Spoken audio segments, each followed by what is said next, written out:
সবাইকে নমস্কার। Welcome to exam Bangla publication. আজকের এই ভিডিওটা পশ্চিমবঙ্গের সমস্ত চাকরি প্রার্থীদের জন্য খুবই গুরুত্বপূর্ণ, কারণ আজকে আমি আলোচনা করব 2026 সালের পদ্ম পুরস্কার নিয়ে। এই যে তালিকা আমার হাতে রয়েছে, এই তালিকাতে টোটাল 131 জনের নাম প্রকাশ করা হয়েছে।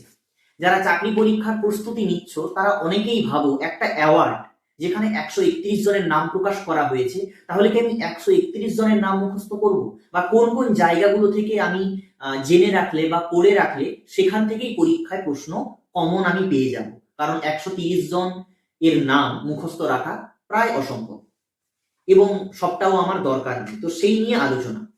প্রথম বলি, পদ্ম পুরস্কার প্রতি বছর 25শে জানুয়ারি প্রকাশ হয়, মানে রিপাবলিক ডে 26শে জানুয়ারি, তার আগের দিন সন্ধ্যা রাত নাগাদ করে এই লিস্টটা প্রকাশ করা হয় এবং তারই প্রেস রিলিজ যেটা সেটা আমার হাতে রয়েছে। এবছর পদ্ম বিভূষণ পদ্ম পুরস্কারের টোটাল 3টা ভাগ আছে। প্রথমে আছে পদ্ম বিভূষণ, যেটা এবছর 5 জনকে প্রদান করা হয়েছে।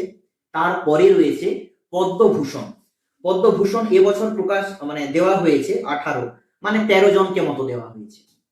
এবং তারপরে রয়েছে পদ্মশ্রী, যেখানে 113 জনকে দেওয়া হয়েছে। ঠিক আছে, এটাই হচ্ছে টোটাল তালিকা। মোট 131 জনের নাম এই তালিকার মধ্যে রয়েছে। এবারে আমরা চাকরি পরীক্ষার জন্য ঠিক কিভাবে এটাকে প্রস্তুতি নিতে পারবো। এই যে কয়েকটা তথ্য বললাম, প্রজাতন্ত্র দিবসের প্রাক্কালে এই পুরস্কারটা, যে পুরস্কার প্রাপকের তালিকা, সেটা ঘোষণা করা।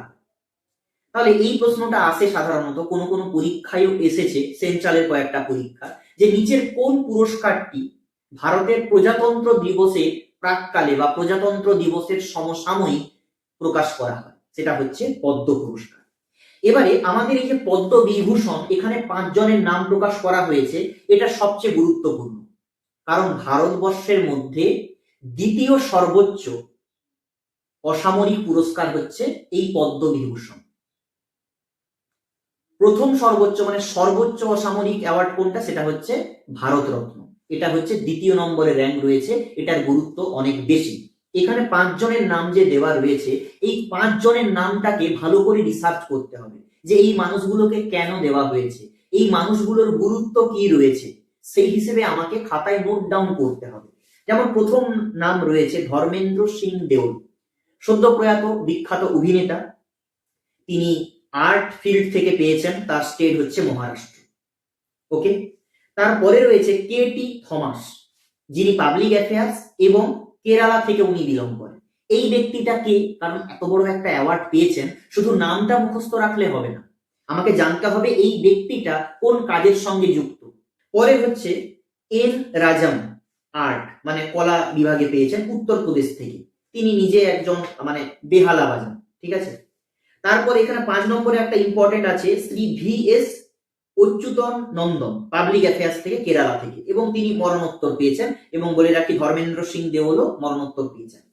এই যে ভি এস অচ্যুতন নন্দন, ইনি কিন্তু কেরালার প্রাক্তন মুখ্যমন্ত্রী ছিলেন। ভেরি ভেরি ইম্পর্টেন্ট প্রশ্ন, এরকম প্রশ্ন আসতে পারে, নিজের কে কেরালার প্রাক্তন মুখ্যমন্ত্রী যিনি সম্প্রতি পদ্মবিভূষণ মরণোত্তর পুরস্কারে ভূষিত হয়েছেন, এরকম প্রশ্ন আসে। তাহলে এইভাবে যদি আমরা বিষয়গুলোকে অ্যানালাইসিস করি তাহলে সহজ হবে। তাহলে বললাম, পদ্মবিভূষণ থেকে কিন্তু আমাকে সবটাই জেনে রাখতে হবে।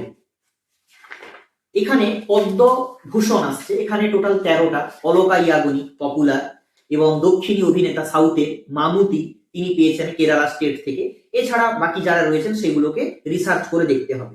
এবং এখানে একটা দেখতে হবে যে যারা ভারতীয় ছিলেন, ভারতীয় বংশোদ্ভূত, কিন্তু বর্তমানে অন্য দেশে থাকেন, আমেরিকাতে থাকেন, সেরকম যদি কেউ এই লিস্টে থেকে থাকেন, তাহলে সেটাকেও আমাকে গুরুত্ব সহকারে দেখতে হবে এবং তার সম্পর্কে জানতে হবে, কারণ বিশেষ বিশেষ গুরুত্বগুলো থেকেই প্রশ্ন দেওয়া হয়। যদি কোনো খেলোয়াড় পেয়ে থাকেন, তাহলে তিনি কোন রাজ্যের বাসিন্দা, তিনি কোন খেলার সঙ্গে যুক্ত, এই ধরনের প্রশ্ন আমাকে প্র্যাকটিস করে রাখতে হবে। এবারে পদ্মশ্রী 113 জনের তালিকা। এই 113 জনের তালিকা সব আমাকে জানতে হবে না, আমি যেভাবে রিসার্চ করার কথাটা বললাম সেইভাবে দেখে দেখে আমাকে রিসার্চ করতে হবে, গুরুত্ব অনুযায়ী সাজাতে হবে, এবং যেটা আমি ছাঁকনি দিয়ে 131 জন থেকে ফাইন্ড আউট করব, সেগুলো আমি আমার নিজের খাতায় নোট করে রাখবো, যে এই ব্যক্তি এই কারণে পেয়েছেন এবং ইনি এই কাজের সঙ্গে যুক্ত, তিনি এই স্টেট থেকে বিলং করেন, সঙ্গে যদি আরো কিছু ইনফরমেশন থাকে সেটাও আমরা নোট করে রাখবো। তাহলে এভাবে যদি আমরা প্রিপারেশনটা নিতে পারি তাহলে দেখবো আমরা যেভাবে এই প্রস্তুতিটাকে সাজিয়েছি আমি আমার নিজের মতো করে, সেটাই সেইভাবেই পরীক্ষায় প্রশ্ন এসছে এবং আসবেও।